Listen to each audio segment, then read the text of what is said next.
Amanullah convention centre আপনার উৎসব আয়োজনকে সুষ্ঠু ও সুন্দরভাবে সম্পন্ন করতে সিলেটে এই প্রথম আমরা নিয়ে এসেছি আন্তর্জাতিক মানসম্পন্ন কনভেনশন সেন্টার। 21,000 স্কয়ার ফুট জায়গা জুড়ে এতে রয়েছে সেন্ট্রাল এসি, 800 ডাইনিং ও 500 ওয়েটিং ক্যাপাসিটি, 120টি car parking, electric service station, automatic generator, close circuit camera, double kitchen, catering ও quality service staff, event management, বিয়ে, গায়ে হলুদ, জন্মদিন, অফিস কনফারেন্স সহ যে কোনো জমকালো অনুষ্ঠানকে সুষ্ঠু ও সাবলীলভাবে সম্পন্ন করতে আমরা সবসময় প্রস্তুত। Amanullah convention centre, Arambagh, MC college road, Sylhet. Karimullah গ্রুপের একটি প্রতিষ্ঠান।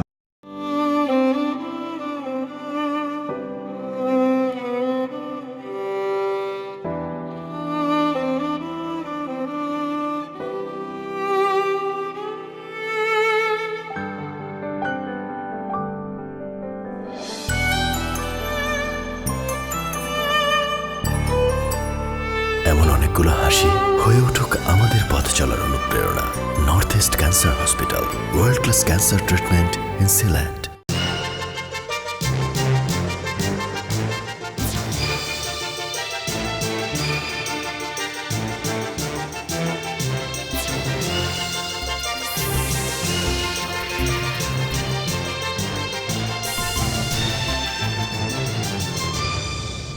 আসসালামু আলাইকুম। সিলেট স্টুডিও থেকে চ্যানেলে সিলেটের খবরে সবাইকে স্বাগত জানাচ্ছি আমি রেহানা পারুল।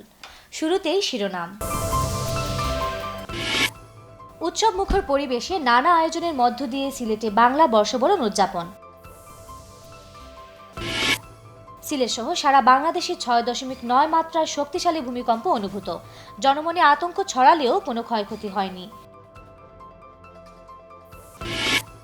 বর্ষা মৌসুমে সিলেট মহানগরীতে সৃষ্ট জলাবদ্ধতার স্থায়ী সমাধানের উপায় খুঁজছে সরকার। জলাবদ্ধতা নিরসনে টেকসই ও যুগোপযোগী সমাধান প্রণয়নে সমীক্ষা কাজ শুরু। মুক্তিযোদ্ধা এবং বীরাঙ্গনারা জাতির শ্রেষ্ঠ সন্তান। এই শ্রেষ্ঠ সন্তানদের সম্মান প্রদান করা আমাদের নৈতিক দায়িত্ব, শিক্ষামন্ত্রী নুরুল ইসলাম নাহিদ। এবং কুমিল্লা সরকারি ভিক্টোরিয়া কলেজের শিক্ষার্থী নাট্যকর্মী সুহাগী জাহান তনু হত্যার প্রতিবাদে সিলেটে মানববন্ধন।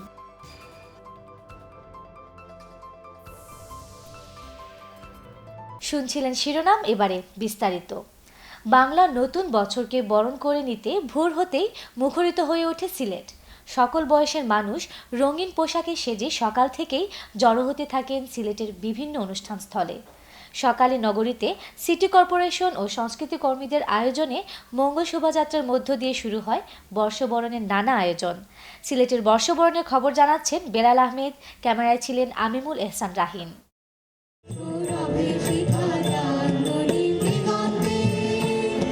সপ্তসুরের আহ্বানে বিদায় জানানো হয় গেল বছরটিকে।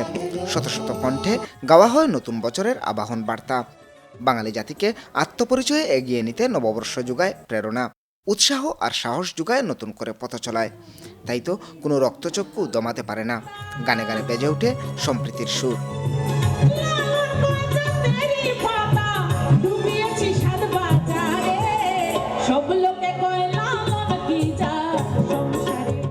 অদম্য হাজারো মানুষের সব রাস্তা যেন এসে মিলিত হয়েছে সিলেটের বর্ষবরণের বিভিন্ন অনুষ্ঠান স্থলে।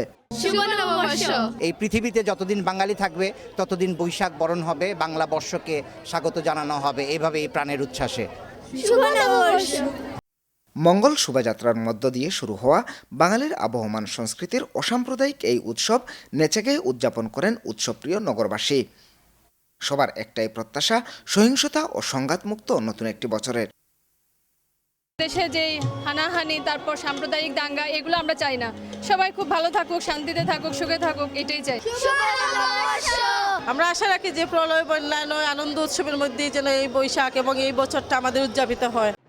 দেশীয় সংস্কৃতির পরিমণ্ডলে ফিরে যাওয়ার অঙ্গীকারের মধ্য দিয়ে হবিগঞ্জেও পালিত হলো বাঙালির প্রাণের উৎসব পহেলা বৈশাখ। বাংলা নতুন বছরকে বরণ করে নিতে হবিগঞ্জের জেলা প্রশাসন থেকে শুরু করে বিভিন্ন সামাজিক সাংস্কৃতিক সংগঠন এবং শিক্ষা প্রতিষ্ঠানের পক্ষ থেকে আয়োজন করা হয় পৃথক পৃথক র্যালি ও অনুষ্ঠানমালার। ব্যাপক উৎসাহ উদ্দীপনায় মৌলভীবাজারেও বাংলা নতুন বছরকে বরণ করে নিল নববর্ষ উদযাপন পরিষদ, জেলা প্রশাসন, মৌলভীবাজার পৌরসভা, উদীচী সহ বিভিন্ন সাংস্কৃতিক সংগঠন। প্রতিটি বর্ষবরণ মঞ্চে দিনব্যাপী সাংস্কৃতিক অনুষ্ঠানের আয়োজন করা হয়। বাংলা নববর্ষকে স্বাগত জানিয়ে সিলেট প্রেস ক্লাব আয়োজন করে বৈশাখী মেলার। সিলেট সিটি কর্পোরেশন, শ্রুতি, আনন্দলোক সহ বিভিন্ন শিক্ষা প্রতিষ্ঠান, সাংস্কৃতিক ও সামাজিক সংগঠনের আয়োজনে ছিল নাচ, গান, কবিতা আবৃত্তি, চিত্রাঙ্কন প্রতিযোগিতা সহ নানা আয়োজনের। ঐতিহ্যের মিছিলে আর প্রাণজ আয়োজনে উদযাপিত হলো পহেলা বৈশাখ। উৎসবপ্রিয় মুখরিত মানুষের প্রত্যাশা নতুন বছর যেন বয়ে আনে বিশুদ্ধতা ও মঙ্গল বার্তা। Belal Ahmed, channel S news, Sylhet. Sylhet সহ সারা বাংলাদেশে 6.9 মাত্রার শক্তিশালী ভূমিকম্প অনুভূত হয়েছে। ঢাকা থেকে 460 কিলোমিটার দূরে বাংলাদেশ ভারত মায়ানমার সীমান্তে ভূমিকম্পের কেন্দ্র।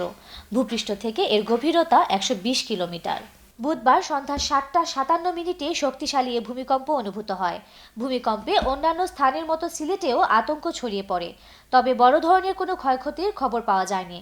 বহুতল ভবন থেকে তাড়াহুড়ো করে নামতে গিয়ে অনেকে আহত হয়েছেন। সিলেট ও সুনামগঞ্জে অন্তত 16 জন আহত হয়েছেন। বাংলাকে জাতিসংঘের দাপ্তরিক ভাষা করার দাবিতে এক আলোচনা সভা অনুষ্ঠিত হয়েছে হবিগঞ্জের শিল্পকলা একাডেমি মঞ্চে। 13 April organisation for the recognition Bangla as an official language of the United Nations Habiganj শাখা এই আলোচনা সভা ও এক চিত্রাঙ্কন প্রতিযোগিতার পুরস্কার বিতরণী অনুষ্ঠানের আয়োজন করে। আয়োজক সংগঠন হবিগঞ্জ শাখার সভাপতি প্রফেসর ইকরামুল ওয়াদুদের সভাপতিত্বে অনুষ্ঠিত আলোচনা সভায় প্রধান অতিথি হিসেবে বক্তব্য রাখেন চট্টগ্রাম 8 আসনের সংসদ সদস্য মঈনুদ্দিন খান বাদল। মুখ্য আলোচক হিসেবে বক্তব্য রাখেন সংগঠনের যুক্ত রাজ্যস্থ কেন্দ্রীয় কমিটির সেক্রেটারি তোফাজ্জল হোসেন চৌধুরী। আরও বক্তব্য রাখেন কেন্দ্রীয় কমিটির সদস্য আব্দুল মুমিন চৌধুরী বুলবুল, হবিগঞ্জ শাখার সাধারণ সম্পাদক তোফাজ্জল সুহেল সহ অন্যান্যরা। সভায় বক্তারা বলেন, organisation for the recognition Bangla as an official language of the United Nations দীর্ঘদিন ধরে বাংলাকে জাতিসংঘের দাপ্তরিক ভাষা করার দাবিতে কর্মসূচি পালন করে আসছে। এই সংগঠনের প্রচেষ্টায় জাতিসংঘের দাপ্তরিক ভাষা হিসেবে বাংলার যৌক্তিকতা নৈতিকভাবে প্রতিষ্ঠিত হয়েছে। আলহাদ শাহ বশির আলী ট্রাস্ট ইউকের উদ্যোগে শিক্ষাবৃত্তি বিতরণ করা হয়েছে।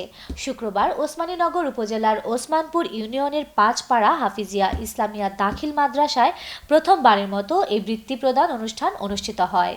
অনুষ্ঠানে বক্তারা বলেন, দারিদ্রতার কারণে অনেক শিক্ষার্থীরা স্কুলে আসতে পারে না। সেই জন্য অনেক শিক্ষার্থী মুকুলেই ঝরে পড়ে। যে মহৎ উদ্দেশ্য নিয়ে আলহাজ শাহ বশির আলী ট্রাস্ট দান করে যাচ্ছে তাতে এলাকাবাসী চিরকৃতজ্ঞ থাকবে। তাদের এই সহযোগিতার ফলে শিক্ষার্থীরা উপকৃত হবে। মেধাবী শিক্ষার্থীরা লেখাপড়ার প্রতি আরও উৎসাহী হবে ও সেই সাথে ভালোভাবে লেখাপড়ায় মনোযোগী হবে। সৈয়দ সাদেক আহমেদের পরিচালনায় ও ট্রাস্টের চেয়ারম্যান শাহ এমলাক আলী সভাপতিত্বে এতে প্রধান অতিথি হিসেবে উপস্থিত ছিলেন ওসমানপুর ইউনিয়ন চেয়ারম্যান সৈয়দ মোতাহির আলী। বিশেষ অতিথি হিসেবে উপস্থিত ছিলেন মাহমুদ আলী, শাহ আমিনুর রহমান জামেল, শাহ এমদাদ আলী। স্বাগত বক্তব্য রাখেন 5 পাড়া হাফিজিয়া ইসলামিয়া দাখিল মাদ্রাসার সুপার আবুল ফজল তোহা। এ সময় 15 জন শিক্ষার্থীকে 3000 টাকা করে প্রদান করা হয়। শিক্ষার উন্নয়নে ভবিষ্যতেও এই বৃত্তি অব্যাহত রাখার কথাও জানানো হয় ট্রাস্টের পক্ষ থেকে। সম্মিলিত নাট্য পরিষদ সিলেট প্রতি বছরের মতো এবারও পুরনো বছরকে বিদায়ের পাশাপাশি নতুন বছরকে স্বাগত জানিয়েছে। সম্মিলিত নাট্য পরিষদ আয়োজিত এই ব্যতিক্রমী আয়োজনে সিলেটের সংস্কৃতকর্মীরা অংশগ্রহণ করেন। পুরনো বছরকে বিদায় আর নতুন বছরকে স্বাগত জানিয়ে বুধবার চৈত্রের শেষ বিকেলে সুরমা নদীর ঐতিহাসিক চাঁদনী ঘাটে সাংস্কৃতিক অনুষ্ঠানের আয়োজন করা হয়। অনুষ্ঠানে বাউল আব্দুর রহমান সহ সিলেটের নাট্যকর্মীরা নেচে গেয়ে 1422 বঙ্গাব্দকে বিদায় জানান। এই অনুষ্ঠানে 1423 সালকে স্বাগত জানানো হয়। খবরে এ পর্যায়ে নিচ্ছি ছোট্ট একটা বিরতি। ফিরে এসে অন্যান্য খবরের সাথে আরও যা থাকছে। বর্ষা মৌসুমে সিলেট মহানগরীতে সৃষ্ট জলাবদ্ধতার স্থায়ী সমাধানের উপায় খুঁজছে সরকার। জলাবদ্ধতা নিরসনে টেকসই ও যুগোপযোগী সমাধান প্রণয়নে সমীক্ষা কাজ শুরু। মুক্তিযোদ্ধা এবং বীরাঙ্গনারা জাতির শ্রেষ্ঠ সন্তান। এই শ্রেষ্ঠ সন্তানদের সম্মান প্রদান করা আমাদের নৈতিক দায়িত্ব, শিক্ষামন্ত্রী নুরুল ইসলাম নাহিদ। এবং কুমিল্লা সরকারি ভিক্টোরিয়া কলেজের শিক্ষার্থী নাট্যকর্মী সোহাগী জাহান তনু হত্যার প্রতিবাদে সিলেটে মানববন্ধন।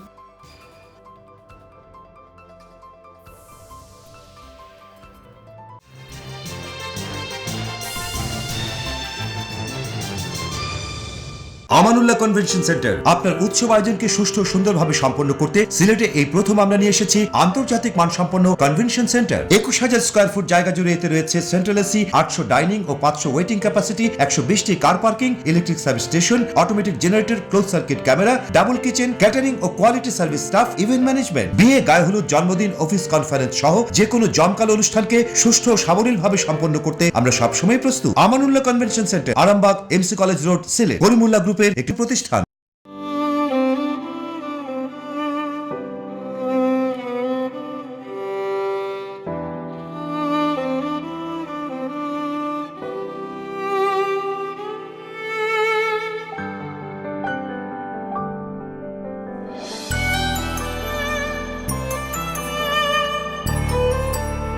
এমন অনেকগুলো হাসি হয়ে উঠুক আমাদের পথ চলার অনুপ্রেরণা।